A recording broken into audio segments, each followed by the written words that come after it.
Oke, Assalamualaikum warahmatullahi wabarakatuh. Perkenalkan, kami dari kelompok apa ya? Dua. Kami dari kelompok 2, yaitu membuat aplikasi tentang layanan konsultasi layanan kesehatan online. Sebelumnya, nama saya Muhammad Akbar dengan NPM 235920128. Nama saya Muhammad Lintang Azani dengan NPM 2359201111. Oke, jadi kita langsung saja masuk ke bagian codingnya, bagian websitenya, yang dimana ini adalah halaman website utama kami, yaitu menampilkan home awalnya, selamat datang di sistem layanan. Nah, ini ada beberapa testimoni, ini buatan saja dummy. Terus kita bisa login, bisa buat akun di sini. Kalau kita belum sebagai pasien, kita belum punya akun, kita bisa sign up. Nah, kita akan coba di sini masukkan username, misalnya kita masukin Akbar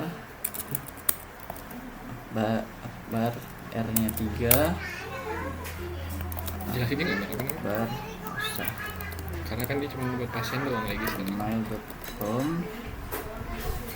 Nama lengkap Akbar aja. Nah, telepon kita coba masukkan, tanggal lahir, lalu kita pilih jenis kelamin serta alamat, dan kita masukkan passwordnya dan konfirmasi password.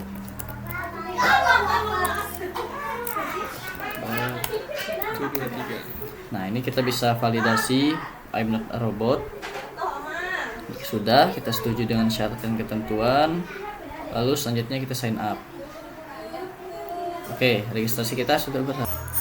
Oke, jadi di sini sudah berhasil. Kita coba masukkan Akbar username-nya dan kita coba masukkan password Akbar 123. Kita login. Nah, maka kita akan masuk ke role dari pasien, yang dimana di sini ada tampilan dashboard, janji temu, rekam medis, serta rawat inap, dan profile. Dan untuk role pasien serta role dokter ini belum sampai final, jadi masih ada beberapa perbaikan dan beberapa tahap pengembangan. Jadi kita langsung login saja ke login sebagai dokter. Apa dokter? Boyke. B-nya gede. Kecil. Boyke 123. Boyke 123. P5. Boyke 12345. Oke, ini untuk tampilan dashboard dari dokter juga masih belum final. Ini masih kita coba ambil template dari resepsionis admin, kurang lebih seperti ini. Jadi nanti kita ada 3 role, yaitu pasien, dokter, serta yang terakhir resepsionis, dan untuk super user. Jadi ada 4. Kita akan coba masuk sebagai resepsionis. Apa tam? Admin aja 12345 admin. 12345 admin. Nah, ini tampilan awal untuk resepsionis sebagai admin, yang dimana ada dashboard untuk total pasien, total aktif, serta janji hari ini masih belum sesuai, belum valid. Tapi kita coba fitur lain. Di sini ada daftar pasien. Oke, jadi di daftar pasien ini kita bisa melihat daftar pasien yang terdapat di database kita. Di sini contohnya kita bisa melihat dari detail dari pasien, menampilkan semua detailnya. Lalu kita kembali dan kita bisa edit juga. Kita coba edit R-nya jadi 4. Kita update pasien. Nah, maka dia sudah berhasil.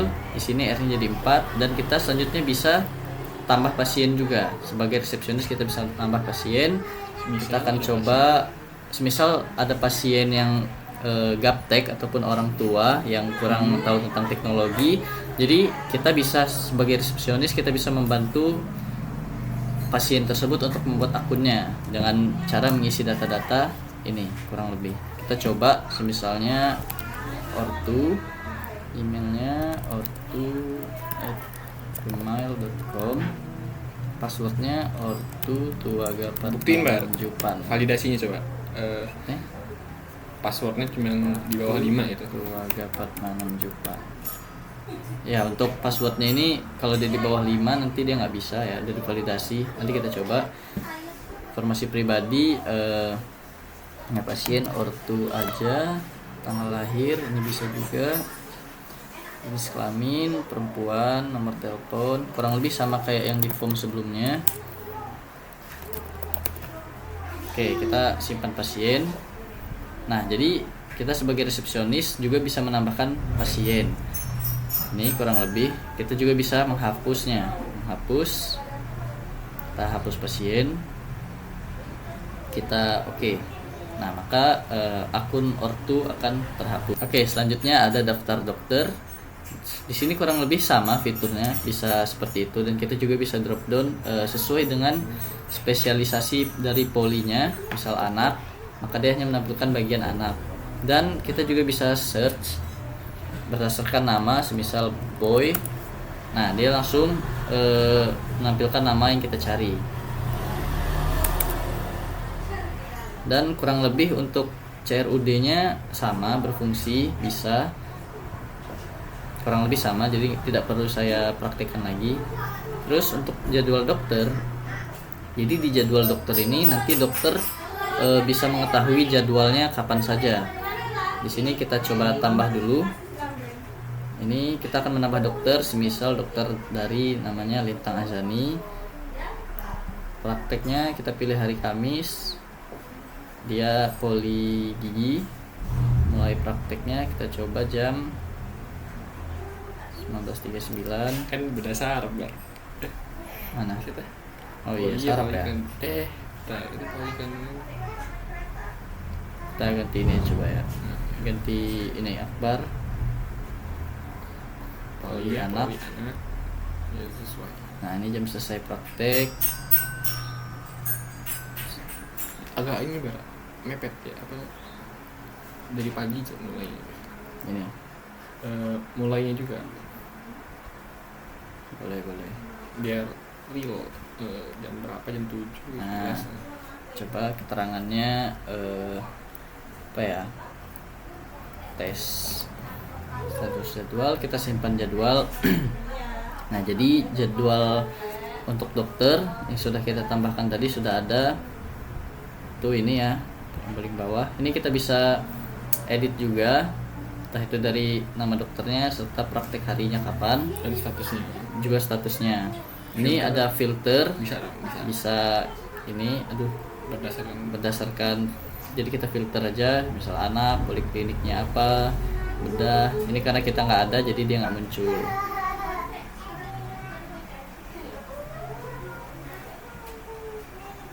Oke, kurang lebih seperti ini untuk jadwal dokter. Terus kita bisa janji temu. Janji temu ini nantinya antara pasien dengan dokter bisa merencanakan kapan janji temunya. Jadi kita coba saja tambah. Nah, ini ya pasiennya. Misalnya Akbar aja. Kita mau ke poli anak kali ya. Poli anak.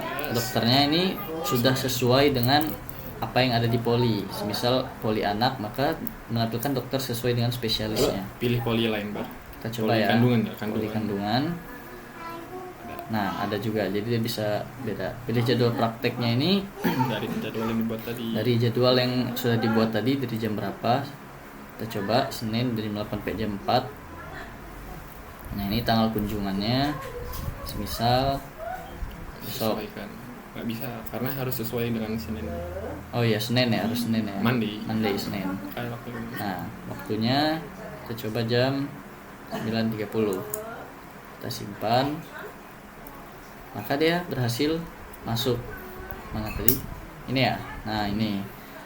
Statusnya masih menunggu. Ini menunggu konfirmasi dari dokter. Dari dokter sama resepsionis. Ya, dari dokter dan resepsionis kita bisa lihat detailnya. Ini bisa kita konfirmasi, bisa selesai, bisa dibatalkan. Kita coba konfirmasi dulu. Nah, ini ada beberapa informasi juga. Kita coba. Ya. Nah, maka statusnya sudah dikonfirmasi, sudah kita ACC. Dan selanjutnya ada Rekam di rekam medis, daftar rekam medis. Nah, ini kurang lebih sama ya, fitur-fiturnya mungkin tidak akan terlalu dibahas. Kita coba. Ini Bar, obat. Oh ya, ini obat.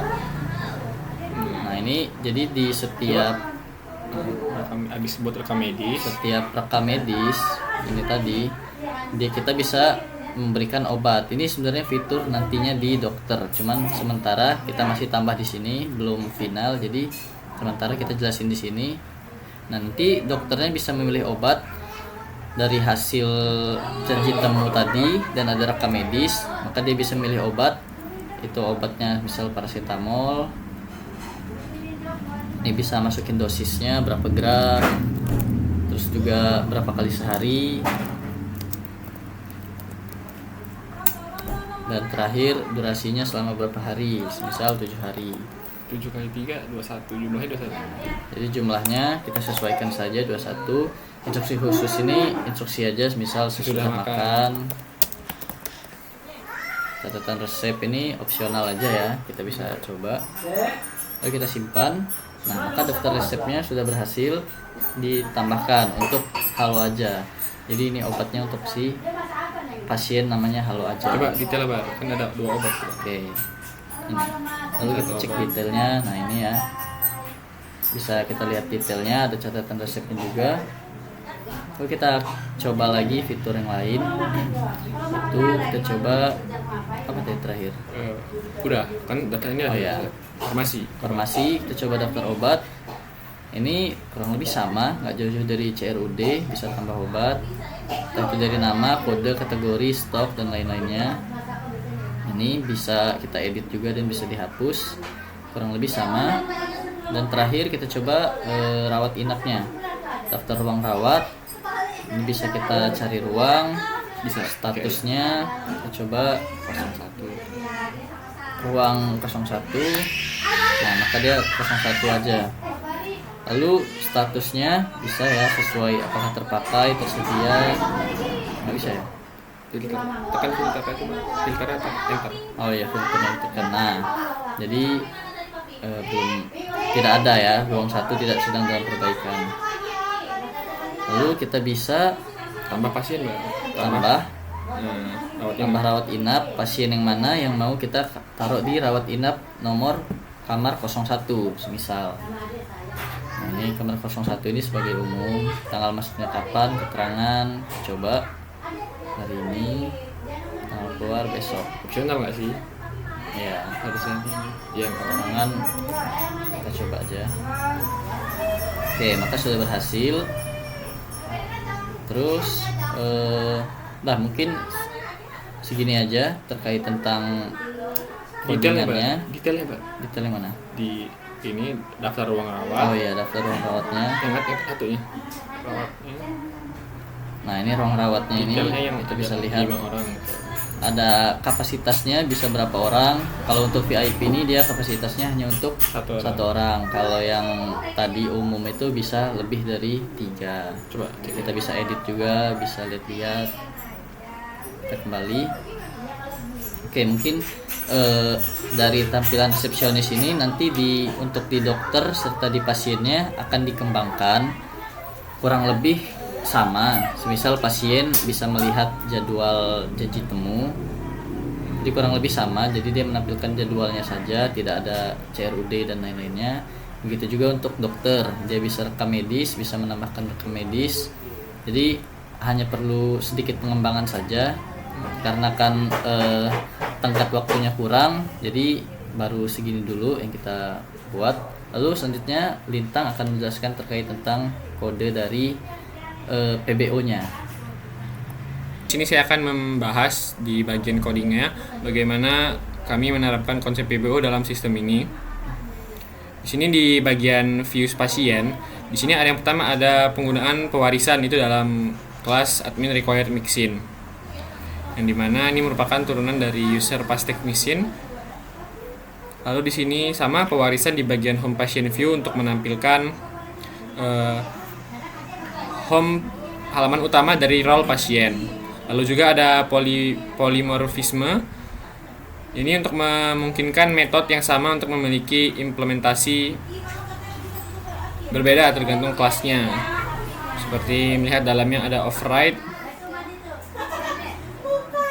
lalu ada abstraksi seperti metode get pasien ini.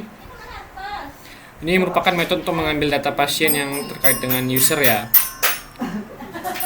Lalu selanjutnya ada sama kelas pasien list view, merupakan pewarisan dari admin require mixin list view untuk menampilkan daftar pasien. Di sini lalu ada enkapsulasi, yang mana enkapsulasi ini merupakan prinsip untuk menyatukan data dan metode yang mengoperasiakannya dalam satu kesatuan kelas tertentu. Dalam di sini misalnya dev context data. Ini datanya ada search form, total pasien, dan last update. Lalu ada pewarisan lagi, pasien detail view untuk menampilkan detail pasien.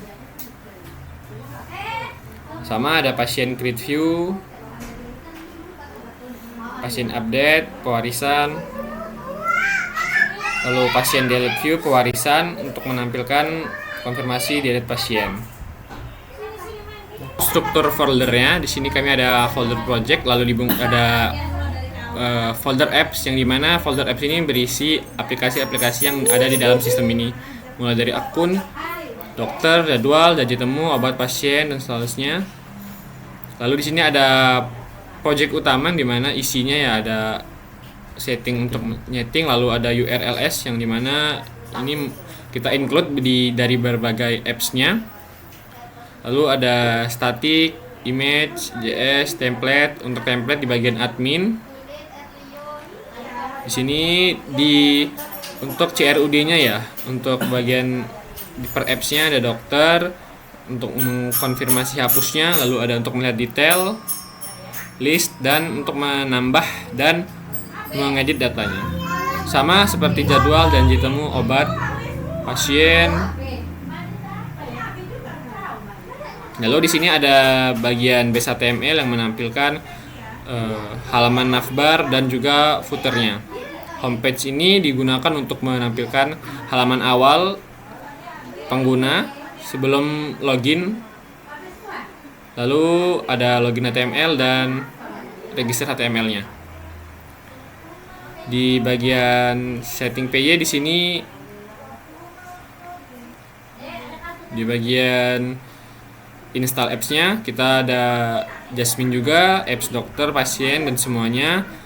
Lalu template base diri menggunakan template. Untuk database kami sudah menggunakan database di PHP MySQL MyAdmin dengan nama database-nya layanan kesehatan. Mungkin itu saja dari saya akan yang membahas di bagian belakangnya. Mungkin selanjutnya website ini akan dikembangkan lagi untuk melakukan yang masih belum selesai fungsi-fungsinya, seperti terutama di role pasien dan dokter. Itu saja, kita kembali ke mana? Kesini lah ya. Itu saja dari kami berdua, saya Ahmad Akbar. Kami akhiri, wassalamualaikum warahmatullahi wabarakatuh.